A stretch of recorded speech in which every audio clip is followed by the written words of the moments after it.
Assalamualaikum warahmatullahi wabarakatuh. Alhamdulillah kita bertemu lagi sambungan siri video saya yang menjelaskan buku saya Zikir Selepas Solat Antara Sunnah dan Bid'ah.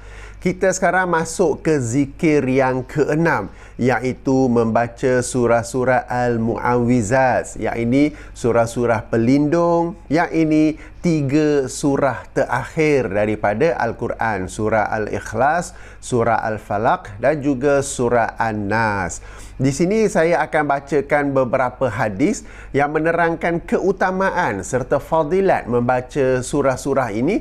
Moga ia menjadi motivasi bagi saya dan tuan-tuan dan puan-puan semua untuk melazimi membaca surah-surah ini, 3 surah ini.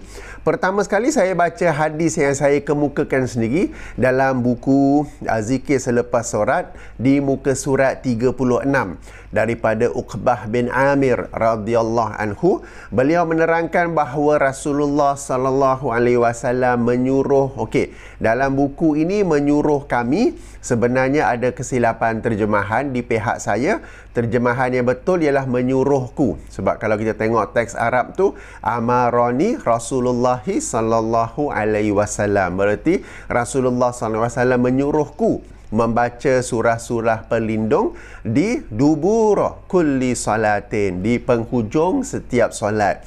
Kita ulang kaji perkataan dubur. Jika ia merujuk kepada doa, maka ia adalah pada tasyahud akhir sebelum memberi salam.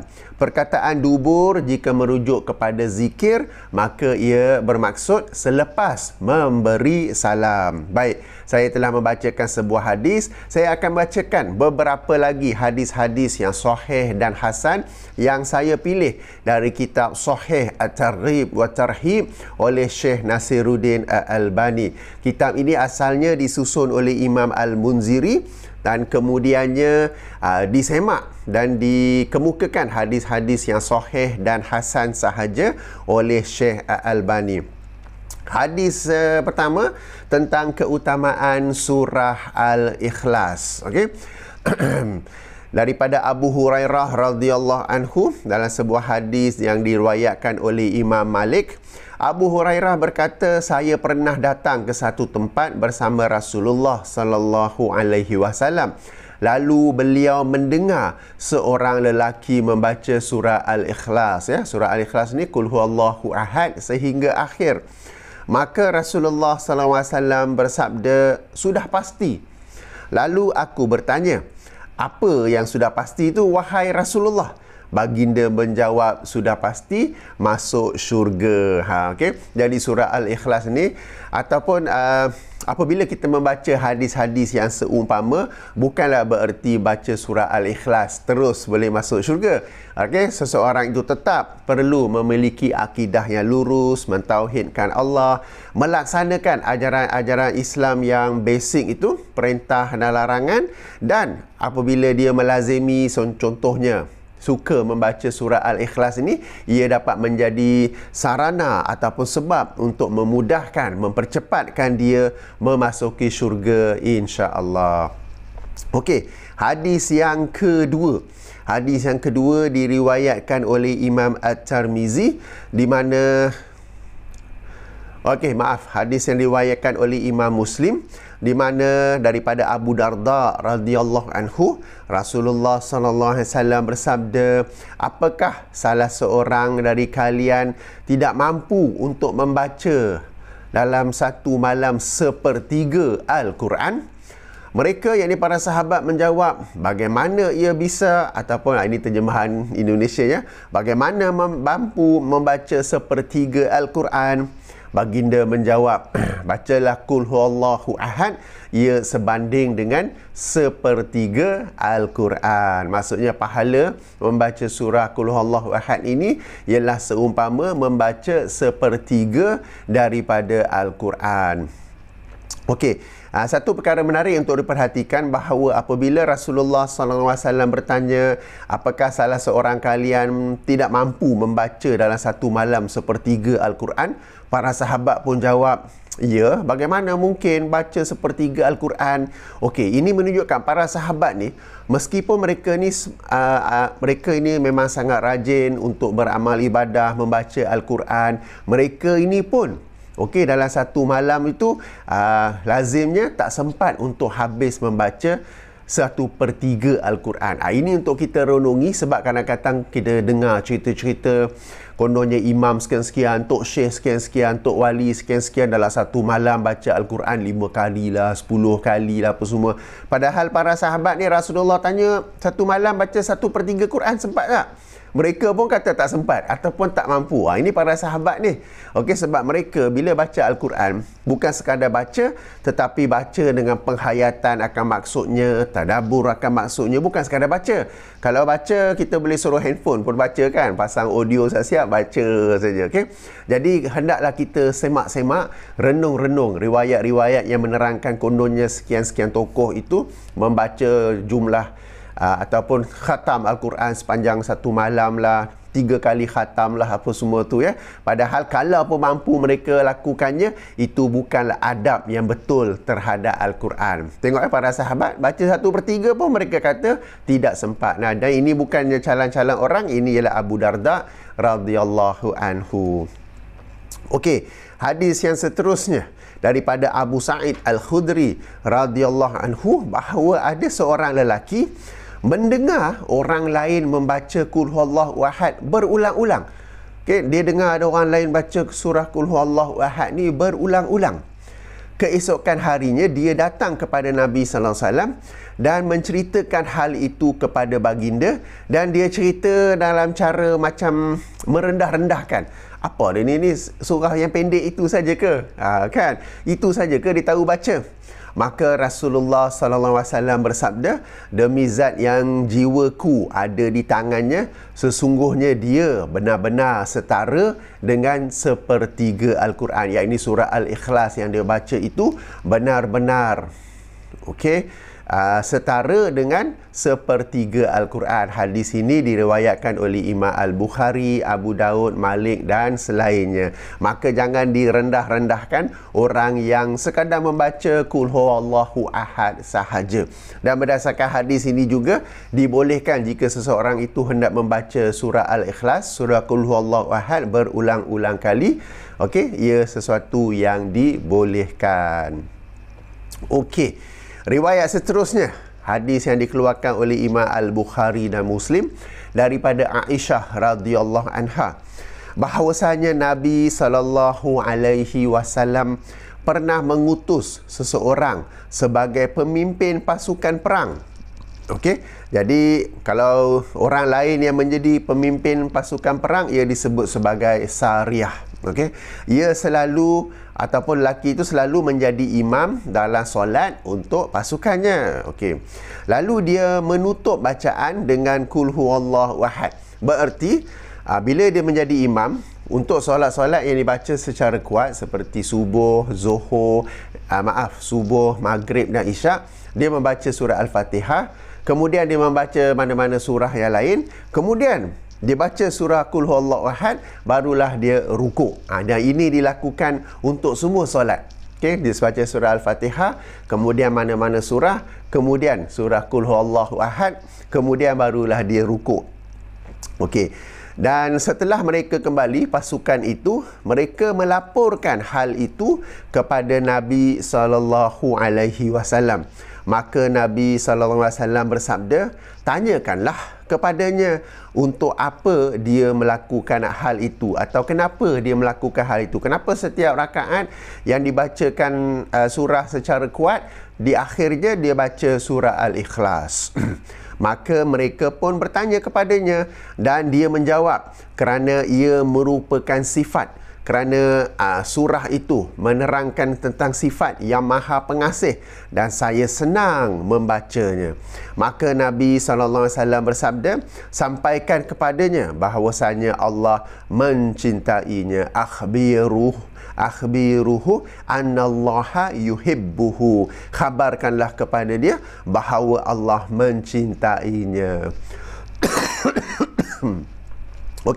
Dalam sebuah lafaz yang lain, kes yang seumpama juga, Apabila ditanya kenapa dia melakukan tu bagi setiap rakaat, dia menjawab, sesungguhnya aku mencintainya. Aku mencintai untuk membaca surah Al-Ikhlas tersebut. Maka Rasulullah SAW bersabda, kecintaanmu kepadanya, kepada surah itu akan memasukkanmu ke syurga. Okey. Jadi hadis yang terakhir ni ataupun dua lafaz yang terakhir ni, ia antara hujah, antara dalil yang digunakan sebagai hujah oleh para pencinta bid'ah. Mereka kata apa? Mereka kata, tengok, sahabat ni pandai-pandai dia buat amalan, yang ini setiap rakaat bagi solat yang dibacakan secara jahar, dia mengakhiri dengan membaca surah Qul Huwallahu Ahad. Padahal Nabi SAW tidak pula mengajarkan sedemikian, tidak pula mengamalkan sedemikian. Dia yang pandai-pandai buat. Okey, maknanya ini satu contoh bid'ah hasanah lah. Dia sendiri pandai-pandai buat, dan Rasulullah SAW tak pula kata bid'ah ke, melarang ke apa, tetapi memberi respon yang positif terhadapnya, ya. Jadi penghujahan seperti ini telah saya jawab dalam video-video sebelum ini. Kita ulang kaji sedikit bahawa perkara ini ia berlaku sebelum turunnya ayat pertama surah Hujurat, di mana para sahabat memang diberi peluang untuk mencuba sesuatu yang baharu, dan bukanlah semua yang mereka cuba itu Rasulullah SAW setuju. Ada yang baginda tidak setuju, ada yang baginda setuju. Dan kes yang kita baca ni, membaca surah Al-Ikhlas di akhir setiap rakaat yang dibaca secara jahar itu, ini adalah satu contoh Rasulullah setuju. Ada contoh lain yang para sahabat buat di mana Rasulullah tidak setuju. Telah pun saya jelaskan contoh-contoh ini dalam buku 90 pelajaran tentang bid'ah. Ini pada awalnya. Kemudiannya apabila pada tahun 9 ataupun ke-10 Hijrah, apabila turunnya ayat pertama surah Al-Hujurat, di mana Allah SWT berfirman, ya ayyuhallazina amanu la tuqaddimu baina yadayillahi wa rasulih wattaqullah innallaha sami'un alim. Bermaksud, wahai orang-orang yang beriman, janganlah kamu mendahului Allah dan Rasulnya, dan bertakwalah kepada Allah. Sesungguhnya Allah Maha mendengar lagi Maha mengetahui. Sejak turunnya ayat pertama ini, mereka tidak berani lagi hendak buat-buat sesuatu sendiri-sendiri, sebab Allah telah pun melarang, janganlah kamu mendahului Allah dan Rasulullah. Ini pertama. Yang kedua, semua ini berlaku dengan kehadiran Rasulullah SAW yang masih menerima wahyu, sehingga baginda boleh approve atau disapprove. Dengan wafatnya Rasulullah SAW, dengan sempurnanya Islam, tak ada orang lain, tak ada orang lagi dah yang dapat approve ataupun disapprove benda-benda bid'ah yang dibuatnya tu. Okey? Jadi semua ini adalah sesuatu yang khusus berlaku pada zaman Rasulullah SAW, khusus berlaku sebelumnya turun ayat pertama surah Hujurat. Okey, ayat pertama surah Hujurat. Jadi berhati-hati dengan cara penghujahan para pencinta bid'ah. Mereka memang mencinta bid'ah, dan mereka memiliki kaedah-kaedah yang licik untuk menghalalkan bid'ahnya itu, untuk menghasanahkan bid'ahnya itu. Syariat yang asal tak hasanah,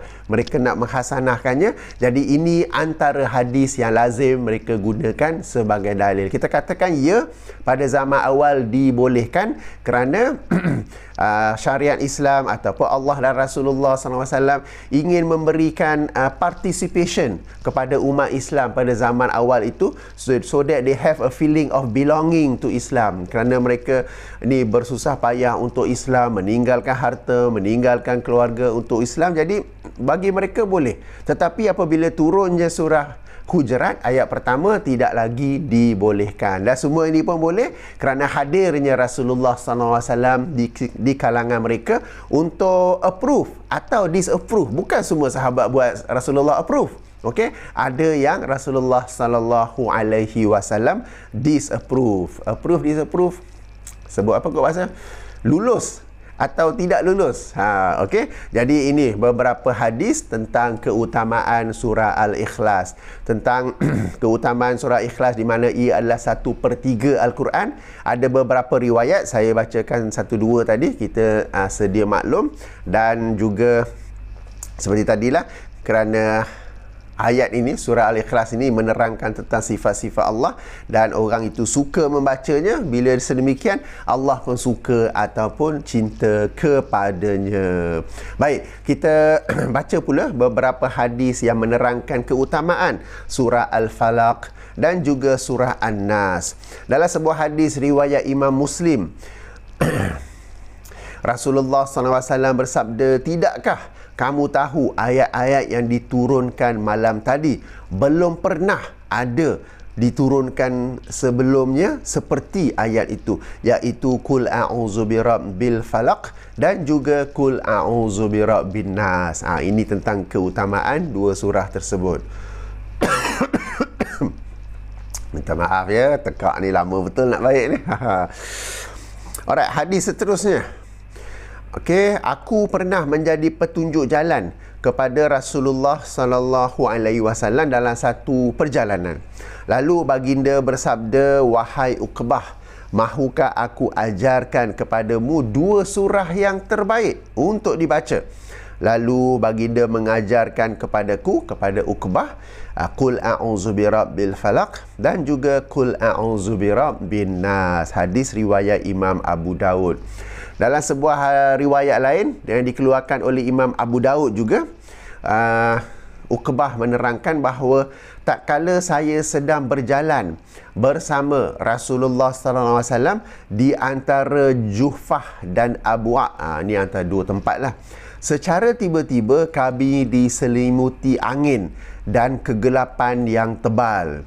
Maka Rasulullah sallallahu alaihi wasallam berta'awuz dengan membacakan Qul a'udzu birabbil falaq dan Qul a'udzu birabbin nas. Kemudiannya baginda bersabda, "Wahai Uqbah, berta'awuzlah, yang ini berlindunglah kepada Allah dengan mengucapkan kedua-duanya, kerana tiada seseorang itu berta'awuz yang semisal dengannya." Maknanya there is tidak ada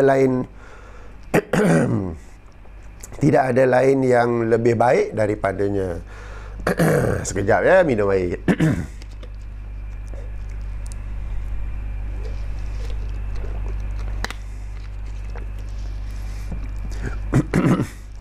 Okey. Jadi bila dalam perjalanan Rasulullah SAW menganjurkan kita membaca Qul a'udzu birabbil falaq, Qul a'udzu birabbin nas, dan apabila dalam perjalanan itu mengalami ketakutan ke, cuaca buruk ke, macam dalam kes ini angin dan juga kegelapan, ini awan tebal lah, pun Rasulullah SAW membaca dua surah ini. Dan kemudiannya baginda bersabda, tidak ada yang semisal dengannya, tak adalah apa-apa lain yang boleh dibaca sebagai perlindungan yang lebih baik daripada kedua-dua ini. Jadi ini menjadi satu anjuran ataupun motivasi kepada kita untuk lazim membaca Qul a'udzu birabbil falaq, Qul a'udzu birabbin nas dalam suasana tenang-tenang ataupun dalam suasana kecemasan, dalam suasana ketakutan, dalam suasana ada ancaman. Bacalah dua surah ini ya. Okey. Dalam sebuah hadis lain yang diriwayatkan oleh Imam Ibnu Hibban, okey, Rasulullah, ya Rasulullah, bacakanlah kepadaku beberapa ayat dari surah Hud, beberapa ayat dari surah Yusuf. Okey. Maka Nabi SAW bersabda, "Wahai Uqbah, sesungguhnya kamu sekali-kali tidak membaca satu surah yang lebih disukai oleh Allah dan tidak pula lebih sampai di sisinya daripada membaca Qul a'udzu birabbil falaq. Maka jika kamu mampu untuk tidak terlepas membacanya di dalam solat, maka lakukanlah ia." Alright. Jadi ini sekali lagi menerangkan keutamaan, tapi hadis ini menyebut Qul a'udzu birabbil falaq sahaja. Hadis yang seumpama juga dikeluarkan oleh Imam Al-Hakim, ini catatan oleh Syekh Al-Albani. Dan kedua-dua riwayat ini, baik Ibnu Hibban mahupun oleh Al-Hakim dalam Mustadraknya, tidak pula disebut surah Qul a'udzu birabbin nas. Okey, jadi Qul a'udzu birabbil falaq sahaja. Okey, hadis yang terakhir, hadis yang diriwayatkan oleh Imam An-Nasa'i dan juga Ibnu Hibban ya, daripada Jabir bin Abdullah radhiyallahu anhu, dia menerangkan bahawa Rasulullah sallallahu alaihi wasallam bersabda, "Bacalah wahai Jabir." Maka Jabir berkata, "Apa yang harus saya baca wahai Rasulullah?" Rasulullah bersabda, "Qul a'udzu birabbil falaq" dan "Qul a'udzu birabbin nas." Maka saya pun membacanya. Setelah itu beliau bersabda, "Bacalah kedua-duanya dan kamu tidak akan mampu membaca sesuatu yang serupa dengan kedua-duanya." Maknanya tak ada tandingan lah kedua-dua surah ini, ya. Alright. Itu hadis riwayat Imam An-Nasai dan juga Ibnu Hibban. Okey, demikian keutamaan dua surah yang terakhir, surah Al-Falaq dan juga surah An-Nas. Jadi tuan-tuan dan puan-puan, ayuh kita melazimi, kita baca ketiga-tiganya sekali. Okey, surah Qul Huwallahu Ahad ni kita baca dulu sebagai penegasan tauhid kita kepada Allah SWT. Kemudian diikuti dengan surah Al-Falaq dan juga surah An-Nas. Ayuh kita lazim membacanya, bukan saja sebagai zikir selepas solat fardu, tetapi juga pada waktu-waktu yang lain, sebagai contoh sebagai zikir sebelum tidur. Okay, Rasulullah SAW, riwayat Aisyah radhiyallahu anha, lazim membaca 3 surah ini, kemudian baginda meniup ke tangan dan menyapu ke muka, badan dan semua yang sekadar yang termampu untuk dicapai dengan kedua tangannya. Apabila Rasulullah sallallahu alaihi wasallam telah pun uzur, dengan uzur yang membawa kepada kewafatan baginda, Aisyah cerita bahawa Aisyah yang baca, kemudian Aisyah tiup pada tangan Rasulullah dan gunakan tangan Rasulullah untuk usap ataupun sapu di badannya. Okey, ini sebagai contoh. Jadi sebelum tidur pun kita baca, selepas solat pun kita baca sebagai zikir selepas solat. Okey, dan pada bila-bila masa, macam sebagai contoh ketika dalam perjalanan, ketika dalam ketakutan, ketika dalam ancaman, kalau saja-saja nak baca sebagai zikir pun boleh. Sebagaimana kita bacakan hadis tadi tentang seorang sahabat yang membaca Qul Huwallahu Ahad tu berulang-ulang, lalu sahabat lain yang dengar tu seperti meremehkannya dan kemudian menerangkan kepada Rasulullah SAW. Kan Rasulullah berkata, "Demi zat yang jiwaku ada di tangannya, sungguh dia itu benar-benar setara," yang ini surah Al-Ikhlas itu setara dengan sepertiga Al-Quran. Sebab kadang-kadang bila ada orang yang membaca Qul Huwallah, ada pula yang meremehkannya. "Engkau ni hafal Qul Huwallah je ke? Engkau ni tahu baca Qul Huwallah saja ke?" Kan? Padahal ia memiliki keutamaan yang sangat besar. Jadi tuan-tuan dan puan-puan, ayuh kita melazimkan diri membaca 3 surah yang terakhir ini. InsyaAllah dalam siri video akan datang, saya akan memberikan huraian ringkas ataupun tafsiran ringkas pula terhadap surah-surah ini supaya kita dapat baca dengan kefahaman, dengan penghayatan. Moga-moga dengan itu ia lebih memberi kesan yang positif kepada diri kita, ya. Sebab kita kena ingat, kalau baca saja burung kakak tua pun boleh baca, kan? Tapi kalau kita baca dengan penghayatan, dengan keimanan, itulah yang benar-benar menjadi pelindung, okey, daripada bahaya-bahaya yang kita inginkan perlindungan Allah daripadanya. Baik, sehingga sini sahaja dahulu. Subhanakallahumma wa bihamdika asyhadu an la ilaha illa anta astaghfiruka wa atubu ilaika. Ini background video ialah saya beriadah di Bukit Jelutong Community Park, okey, dengan menggunakan kamera Insta360 model X3. Okey, dia community park dan ada bukit kecil untuk kita hiking. Walaupun bukit kecil saja tapi memang banyak keluar peluh. Saya guna jam pun memang heart rate pun naik banyak, kalori pun bakar banyak juga, ya. Baik, kita jumpa lagi insya-Allah. Assalamualaikum warahmatullahi wabarakatuh.